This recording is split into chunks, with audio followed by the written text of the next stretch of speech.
Nah, oleh sebab itu harus dimaknai begini, kabur aja dulu itu ya harus dimaknai orang ingin mencari keadilan susah di dalam negeri. Jangan dijawab dengan mengatakan kabur, ya sudah kabur aja, sudah itu nggak usah kembali, ngapain lu gitu. Nah itu pernyataan jawaban yang sangat jahat. Orang mau cari selamat, kabur itu biar bisa hidup, lalu malah nggak boleh pulang. Bukannya malah sadar bahwa di Indonesia perlu dibersihkan dari itu. Nah, Indonesia sudah baik loh. Indonesia sudah baik, Mas, mengatakan kabur aja dulu. Karena itu mengikuti paham agar negara tidak rusak, saya tidak memberontak, kabur aja kan gitu kan. Nah, di negeri lain diusir pemerintahnya, Hasina diusir, iya kan? Di Syria diusir, di Syria, Tunisia diusir semua. Nah, kita mau kabur aja cari hidup lalu nggak boleh pulang. Itu jawaban yang sangat tidak bijaksana menurut saya. Ya. Nah, begitu aja. Kita ini ingin baik-baik. Kalau nggak bisa hidup, ya kita cari hidup di mana? Kan gitu. Rakyat itu harus dipahami. Kalau saya sih bisa hidup, Mas. Saya kan sudah mengalami berbagai tugas, dan artinya saya tidak pernah punya semboyan kabur aja dulu. Tapi saya maklum kalau ada orang mengatakan kabur aja dulu. Di sini sulit, di sini banyak koruptornya dan sebagainya. Itu seharusnya direspon dengan baik, bukan diejek gitu. Ya, Pak Mahfud, itu saya pertanyakan dengan nasionalisme Anda, kata Menteri Bahlil menanggapi itu. Lalu yang tadi yang terakhir, Wakil Menteri Tenaga Kerja Noel yang mengatakan ya kabur aja, kalau perlu nggak usah pulang sekalian. Itu ya Pak tanggapi dari itu. Jadi gini loh, Mas, negaranya dibangun dengan nasionalisme, rasa cinta kepada bangsa dan negara ini. Karena apa? Karena nasib, sejarah, dan tujuan yang sama. Kita akan hidup bersama secara adil di negara ini. Kalau mau miskin, ayo miskin bersama. Gitu, agar apa? Bahwa kemiskinan itu bukan karena kejahatan dilakukan oleh pengusaha, tapi penguasa. Tetapi karena kita belum mampu menggunakan sumber daya alam. Nah, nasionalisme seperti itu bisa luntur. Ya, nasionalisme, rasa cinta kepada tanah air, menghormati pejabat, menghormati pemerintah, itu bisa luntur secara pelan-pelan kalau ketidakadilan itu dibiarkan tumbuh. Kesewenang-wenangan dan arogansi kekuasaan terus tumbuh. Orang akan luntur. Untuk apa nasionalisme seperti ini?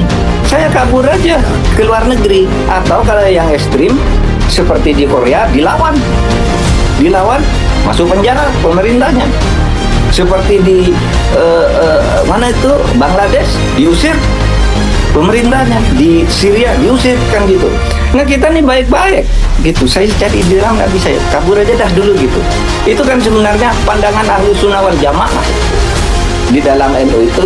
Jangan melakukan pemberontakan yang menyebabkan negara macet sehingga rakyat lebih sengsara. Kan itu jawaban yang netral daripada ngusir orang. Nah, akumulasi dan ketidaksepuasan seperti itu memang bisa pada akhirnya membuka pintu dengan cara-cara yang tidak wajar pada akhirnya. Nah, oleh sebab itu harus dimaklumi dan difahami, bukan dimusuhi. Orang mengatakan gitu itu harus dianggap sebagai masukan bagaimana nih sebaiknya negara kita kelola bersama. Oke ya, tentang kabur. Satu lagi, Pak. Jadi setelah tagar kabur aja dulu berlanjut, Pak. Ya, kemarin mulai muncul dan makin ramai hari ini hashtag atau tagar yang isinya tuh bunyinya Indonesia Gelap. Jadi tagar Indonesia Gelap itu muncul dari kemarin, dan beberapa mahasiswa, beberapa kampus, Pak, termasuk kampus UI yang menyampaikan seruan itu, dan itu diikuti dengan demonstrasi di beberapa tempat, Pak. Mereka mengungkapkan bahwa itu bentuk ekspresi kekecewaan mereka kepada pemerintah sekarang atas kebijakan yang dianggap tidak pro rakyat. Pak Mahfud mungkin juga mencermati sedikit demi sedikit perkembangan itu. Apa tanggapan Pak Mahfud tentang hashtag Indonesia Gelap tersebut dan teriakan mahasiswa tentang itu? Ya, hashtag kabur aja dulu dan Indonesia Gelap atau Garuda Hitam, ya. Iya, betul. Simbol Garuda Hitam, Pak. Bukan Garuda Biru lagi. Itu sebenarnya pasangan dari ekspresi kecewaan. Tapi yang Indonesia Gelap itu orang yang lebih mengajak secara lebih dinamis, tetap di dalam, tapi kita menerangi Indonesia yang gelap ini dengan gerakan-gerakan yang sportif, terukur, objektif gitu, sehingga muncul Indonesia gelap. Ayo kita sadarkan sekarang Indonesia ini gelap. Oleh sebab itu kita jangan putus asa, karena saya teringat apa yang ditulis oleh Mas Sukidi ya di dalam Harian Kompas pada tanggal 9 Januari tahun 2005 ini, dan juga dipidatokan di Nurholis Majid Society pada 30 Desember tahun lalu 2004. Mas Sukidi maksudnya alumni Harvard yang sekarang ya, Mas Sukidi alumni Harvard itu ya. Jadi dia mengutip Jalaluddin Rumi agar kita ini tidak putus asa. Jadi begini dia kutipannya itu, Jalaluddin Rumi itu mengatakan, jika di sekelilingmu tanpa gelap gulita, maka lihatlah, barangkali dirimu bisa menjadi seberkas sinar kecil yang bisa menerangi. Jadi ini sekarang ini nampaknya Indonesia gelap memang di pandangan apa namanya anak-anak muda yang membuat hashtag itu, dan kita semua gelap ini mau kemana?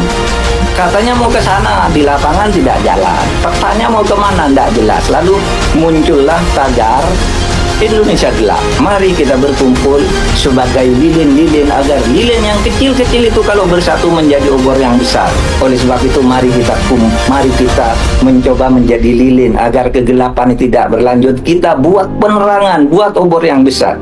Karena setiap kita menjadi lilin, mari kita berkumpul di dalam sebuah gerakan Indonesia menjadi terang. Jadi intinya teriakan tentang Indonesia gelap itu sebaiknya kita refleksikan di lingkungan kita untuk menjadi obor, menjadi lilin kecil di tengah kegelapan itu, menjadi cahaya seperti kata Jalaluddin Rumi tadi, Pak ya. Iya.